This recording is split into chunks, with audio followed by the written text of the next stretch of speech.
gente está preso nesse falso federalismo que, de Sim. alguma maneira, pune quem mais produz e beneficia quem consegue ter melhores canais em Brasília. Nada contra o Piauí, mas Sim. é um estado deficitário e os 3 senadores lá vivem de ir a Brasília para buscar recursos para o estado.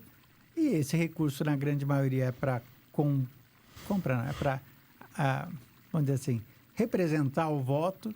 Sim. E essa representação pressupõe mais centralização. Sim, sim. Eu sou a favor de uma renda mínima. Eu acho que o mundo não precisaria ter fome. A gente já tem recursos suficientes. Ninguém é a favor de alguém passar fome, né? Perfeitamente.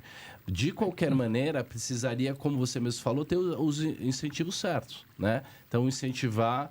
Porque para a pessoa também não é bom viver numa mudorrência ali, daquela renda e que não tem incentivo, né? Quando você vê uma pessoa pedindo dinheiro na rua, não dá para pensar, aquele malandro lá, não. A situação do cara é terrível, né? Mas a gente não pode transformar isso num modelo de fracasso nacional. Eu costumo dizer que a macroeconomia funciona bem quando os filhos são mais ricos do que os pais. Sim. Se eu tenho a mesma renda, ou se eu tenho uma renda pior, que a gente viu um monte de aposentados emprestando dinheiro para netos, quer dizer, é um sinônimo claro de uma doença nacional aí que está... O Brasil não se desenvolve há quase 50 anos, né? Mais de 40 anos. A gente fez a parte fácil, né? Tirar do campo, levar para a cidade e aumentar a produtividade. De lá para cá, a gente ficou preso nessa renda média e parece que a gente... O dia da marmota.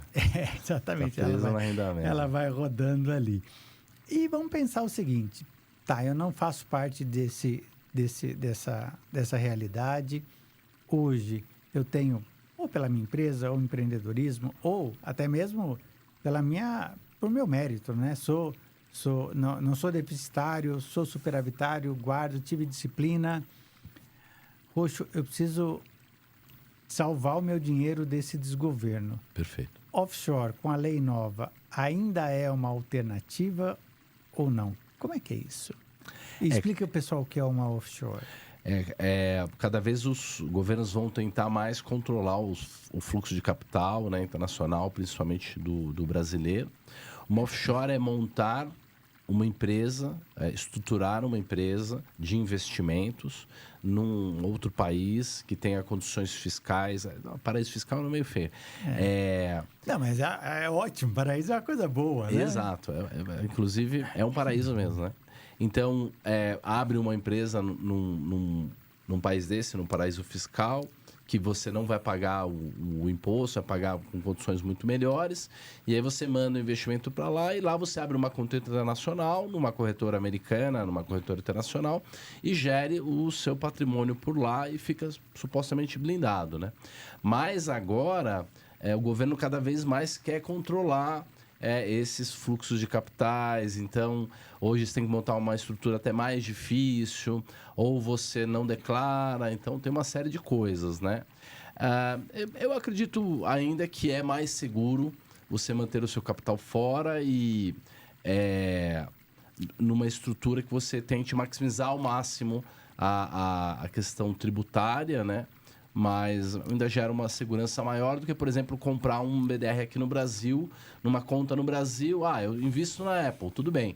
Você se beneficia das variações e da alta da Apple, mas alguma desses riscos, dessas camadas de risco, você não está protegido. Então, quanto mais camadas de risco você conseguir eliminar, né, ficar fora, e inclusive um dos riscos é esse, tributário, de mudança de legislação e tudo mais, melhor.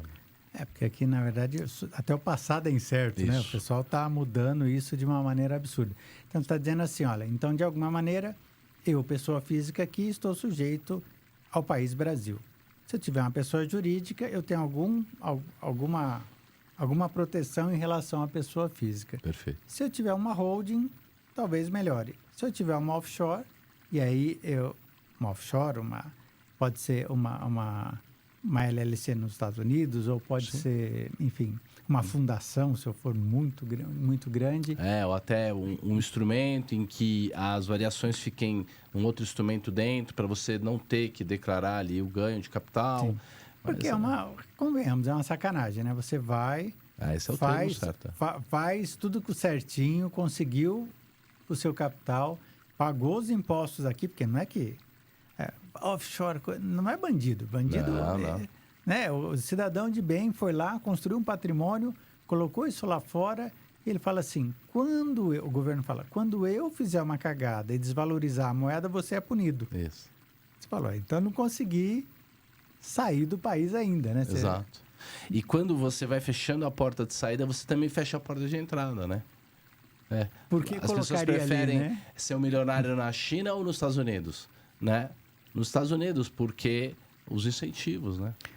E a regra está lá, né? Não é um político que vai te dar uma canetada e vai falar para você, ó, agora é meu, não é seu, e assim por diante. Perfeito. Falando em canetada, 2023 foi regulamentada as bets. 2023? É isso, né? Estamos em 26, Copa do Mundo. Pelo menos a Argentina não ganhou. Sim, pelo menos.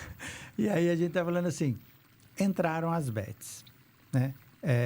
Tem muita gente que defende. O sistema esportivo ganhou muito ou ficou refém das bets. A gente pode discutir um pouco do que é isso. Na sua visão, bet no Brasil, bet no mundo, esses jogos bons ou ruins, como é que é isso? Me explica um pouquinho. Muito linda essa sua pergunta, muito obrigado. Veja, toda a teoria probabilística nasceu dos jogos.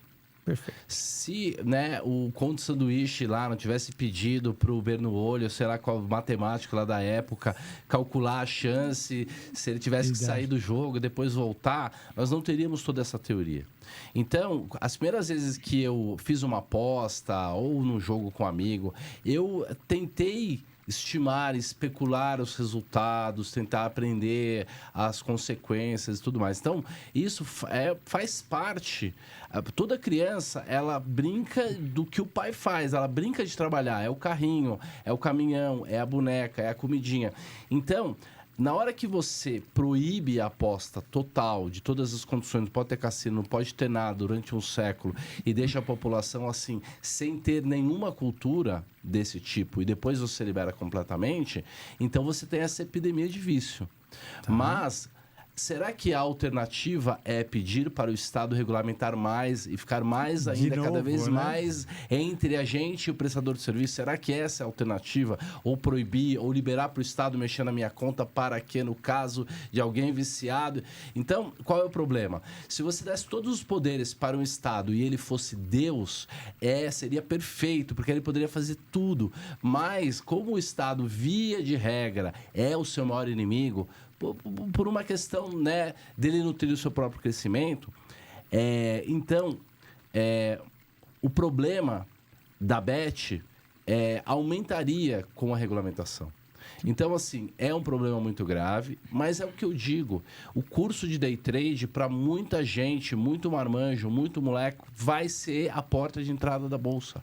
Vai ser lá que ele vai descobrir uma custódia, uma nota de corretagem, um book, um preço, o prejuízo, o lucro, o imposto de renda. Então, se dali surgir a percepção de que eu preciso investir, de probabilidades, de chances, de retorno, no final vai ter valido a pena. É claro que o ideal seria que todo mundo aprendesse na escola, educação financeira.